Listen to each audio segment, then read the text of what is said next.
নমস্কার, চন্দ্র রান্নাঘরে স্বাগত। দেখুন, আমি আজকে কাঁচা আমের প্লাস্টিক চাটনি করছি। আমটাকে জলের মধ্যে সামান্য নুন হলুদ দিয়ে সেদ্ধ করে নিয়েছি, একটু চিনি দিয়েছি। আর দেখুন, এর মধ্যে এই পাঁচ ফোড়ন শুকনো লঙ্কা আর মৌরি একটু দিয়ে দিলাম। অল্প দেখুন,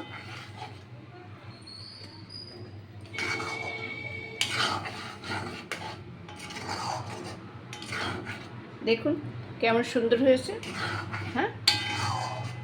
আচ্ছা, আমি এবার ঢেলে দেখি। দেখুন কেমন হয়েছে প্লাস্টিক চাটনি।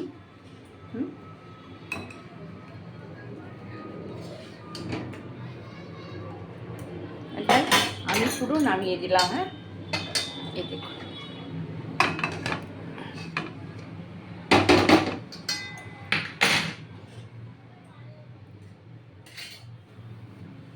দেখছেন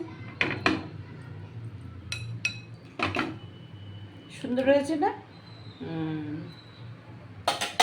এইভাবে প্লাস্টিক চাটনি আপনারাও করবেন।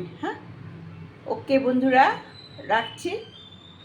গাছের আম যতদিন আছে ততদিন আমরা এরকম চাটনি করে খাবোই, তাই না?